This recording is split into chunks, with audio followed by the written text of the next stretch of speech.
Never stop believing on yourself, guys. I know there will be the times when you feel it's not today. Well, I will do it tomorrow, and every single night you will say like that. Not today. I will do it tomorrow. Not today. I will do it tomorrow. But believe me, guys. Do start doing right now. Eh? अब अलिकता video फेरि अब अलिकता मोटे भन्नु है तपाईँको त त्यो अहिले त नाटक भएर यस्तो पारेर लाग्यो तर लिटरली मैले यो भित्रैबाट भन्दैछु guys never stop believing on yourself है कहिले पनि आफूलाई कमजोर कहिले नठान्ने आउँछ त्यो समय आउँछ एकदम सबैको लाइफमा त्यस्तो समय आउँछ एक न एकचोटि समय आउँछ कुनै एउटा दिन हुन्छ जुन दिन चाहिँ आफूलाई भित्रैबाट केही पनि गर्नु मन लाग्दैन एकदम आलस्य आउँछ फिल आउँछ र त्यो फिलिङले चाहिँ कति दिन अब लम्बिने हो भन्ने कुरा थाहा छैन त्यहाँबाट फर्केर आउनु त्यो समयबाट त्यो त्यस्तो अँध्यारोपन समयबाट मतलब त्यो भित्रैबाट गर्न समय भित्रैबाट आफूलाई मन नलागेको दिन त्यो समयबाट कति दिन लम्बिने हो थाहा छैन र त्यहाँबाट बाहिर निस्कनको लागि यति गाह्रो हुन्छ नि गाइस लिटरली भन्दैछु यो मैले आफैलाई पुगेको कुरा गरेर धेरै समय भइसकेको छ गाइस अब चाहिँ क्रेजी नै कमब्याक नै हान्ने भन्ने एउटा सोच छ भित्रै मनबाट क्रेजी कमब्याक भन्ने बित्तिकै अब त्यो समय पर्खेर कसैले बस्नु पर्दैन है म अहिले यो रातिको 3 बजे उठेर भिडियो बनाउँदैछु मलाई थाहा छ नि त धेरै म चिच्चाउनु किन भन्दाखेरि घरमा तलतिर मान्छे सुतिरहनु भएको छ गाउँमा मान्छे सुतिरहेको छन् है त्यही भएर सानो स्वरले भिडियो बनाउँदैछु गाइज अनि त्यसै अर्को मैले भन्नु खोजेको के भन्दाखेरि तिमीलाई मोटिभेसन तिमीलाई किन मतलब तपाईँहरूलाई मोटिभेसन चाहिँदैन क्या लिटरली भन्दैछु मोटिभेसनको लागि एकचोटि तपाईँहरूले आफ्नो आमा बुवाको अनुहार हेर्नुहोस् त्यही नै हो सबैभन्दा ठुलो मोटिभेसन है कता यो अब कति सुनेको त्यस्तो पाराले मैले सुनेको कुरालाई मैले यसरी भनेको जस्तो लाग्यो तर यो चाहिँ अब हरेक कुरालाई आफूले त्यो फिल गर्दै जाने हो कि कसरी हुन्छ आफूले एउटा इम्प्रुभिङ फर्ममा लाने आफूले सबै एउटा भनौँ न इम्प्रुभ गर्दै जाने हो अनि त्यसपछि बुझ्दै जाने हो लाइफ भनेकै लर्निङ रहेछ क्या है त्यसपछि बिस्तारै जस्तो पनि डार्कनेसलाई चाहिँ आफूले छोडेर एउटा उज्यालोपनमा आउन सकिन्छ भन्ने कुरा चाहिँ एउटा मेरो मेसेज हो है keep working hard guys believe on yourself अहिलेको म 3-4 बजिरहेछ मेरो भिडियो बनाउने समय भनेको नै यही हो है किन भन्दाखेरि 6 बजेबाट मेरो कलेज छ यहाँ 5:30 बजेबाट यहाँबाट हिँड्नु पऱ्यो घरबाट है 5:30 बजेबाट घरबाट हिँड्नु परेपछि अनि 6 बजेसम्म 6:10सम्म कलेज पुगिन्छ र अनि त्यसपछि पढ्नै पऱ्यो अब बिएससी साइन्स लिएर मैले ब्याचलर इन साइन्स लिएको हो र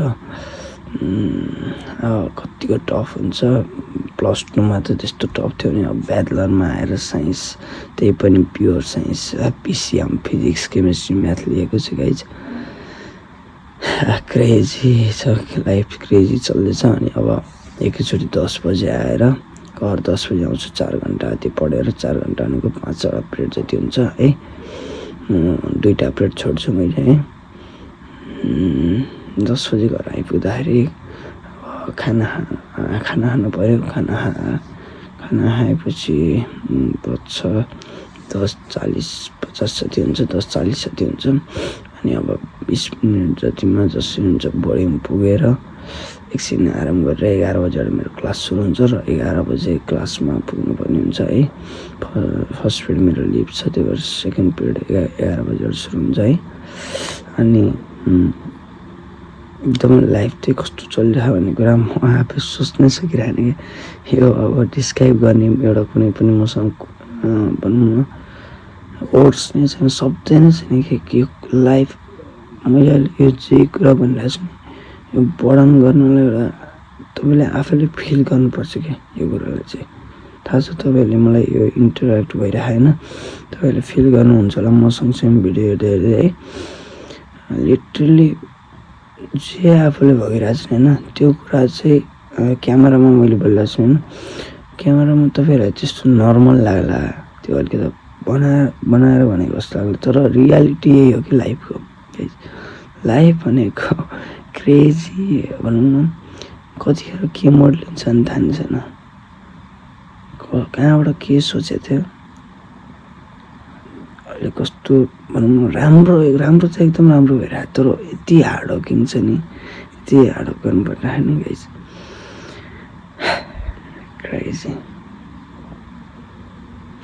अब एउटा कुरा गरौँ है गाइस, अनि मैले कहाँ पुगेको थिएँ भन्दाखेरि 10-11 बजेर पढाउनु थालेपछि 4 बजीसम्म नर्मल रेगुलर क्लासेसहरू भइहाल्छ नि, 4 बजीसम्म पढाउँछु। अनि त्यसपछि फेरि त्यही बोर्डिङमा नि कोचिङ छ, 2 पिरियडको कोचिङ छ, 4 बजीदेखि 6 बजीसम्म है।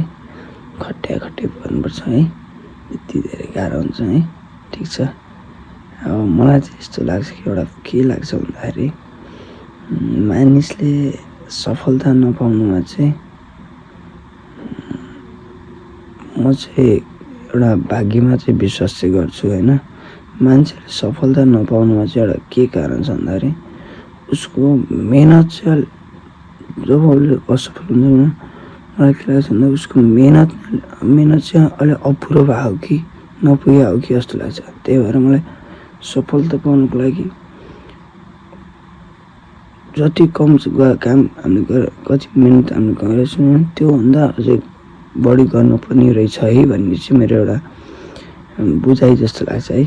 तर कुनै बेला एउटा लकमा नि डिपेन्ड गर्छ, र कुनै बेला एउटा हार्डवर्क भन्दा पनि अझै इन्टेलिजेन्स, ब्रिलियन्स र क्लेभर भन्ने हुन्छ होइन, त्यो तिनवटा पनि एउटा हुनसक्छ, ठिक छ। तर मलाई चाहिँ के लाग्छ भन्दाखेरि अब ओभरअल भनेको त्यो हार्डवर्कमै आउने हो नि त कुरा त होइन, जति मिहिनेत गर्यो त्यति चाहिँ आउने होइन। असफल भइन्छ नि, मिहिनेत चाहिँ पुग्यो जस्तो लाग्छ कि मलाई, त्यो चाहिँ एउटा फिलिङ्स लाग्छ मलाई है। त्यही भएर कहिले पनि विश्वास गर्नु नछोड्नु है, एक दिन अवश्य सफल भइन्छ है। त्यही हो guys, keep on working hard, one day you will gain your success है। ठिक छ, अब म यो भिडियो कहिले हाल्छु थाहा छैन है।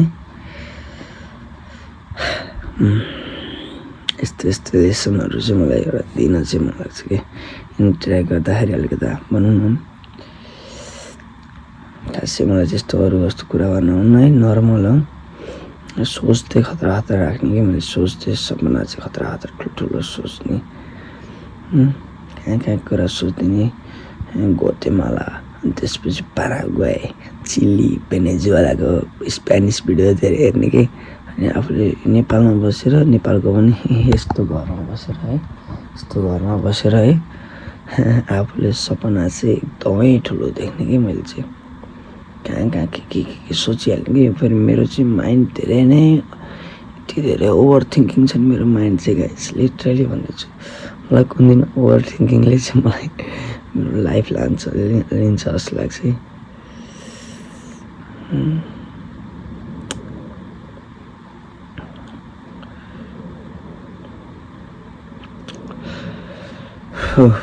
ओभर थिङ्किङले गर्दाखेरि लाइफ नै डामाडोल पार्छ जस्तो छ है। अब त्यही हो गाइस, भिडियो हाल्नेछु पक्कै पनि, किप अन सपोर्टिङ मी। अब मेरो भिडियो बनाउने समय भनेको 2 बजे 3 बजे उठेर भिडियो बनाउने है, अरू बेला भ्याउन्न। अब घर आउँदाखेरि 6 बजे पढाएर घर आउँदाखेरि बोर्डिङबाट घर आउँदाखेरि 7 बजेसम्म यसो मोबाइलहरू रिल्सहरू के अपडेटहरू हेर्नै परिहाल्यो है। खाना खानै पऱ्यो 7 बज्नु खोज्छ होइन। अब मेन प्रब्लम कहाँ आउँछ भन्दाखेरि मैले पढ्ने चाहिँ कहिले, यसो सोच्दाखेरि पढ्ने चाहिँ कहिलेकै समय नै नपाइने हो कि समय बनाउन नसक्ने हो कि के हो 7 बजे अब खाना खाएपछि अब 2 बजे उठ्नुको लागि त फेरि चाहिँ एकलट त अब सुत्ने नै त्यस सुत्ने समय पनि त्यति थोरै हुन्छ अनि त्यसै 7 बजे सुतेर 1-2 बजीतिर उठ्नुपर्छ होइन।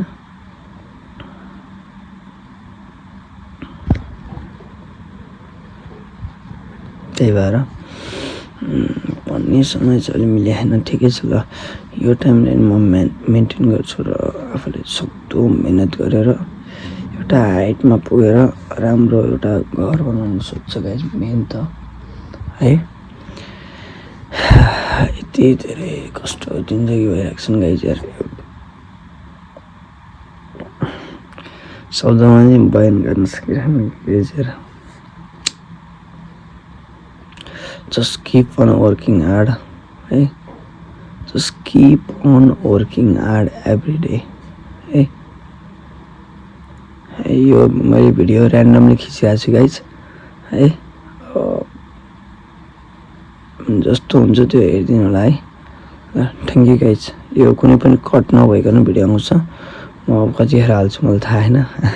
आज अब रेकर्ड गरेको छु, अब धेरै समयपछि धेरै सोच्दा आजबाट अलिकति समय अलिकति मिल्या जस्तो लाग्यो। मिल्या भन्दा पनि आफैले मिलाउने कोसिस गरिरहेको छु गाई। लिटरली मेरो भित्रको फिलिङ्सबाट भन्दै चाहिँ कसम यति धेरै सोचे नि होइन, के सोचेन होला कि धेरै नै हार्डवर्क गर्नुपर्ने हुन्छ है। हार्डवर्क अलिक पुगेन जस्तो लागिरहेको, जति नै हार्डवर्क गरेर मलाई पुगेन जस्तो मलाई फिलिङ लागिरहेको, किन भन्दाखेरि म सफल पाएन नि त। त्यही भएर थ्याङ्क यू गाइज, बाई।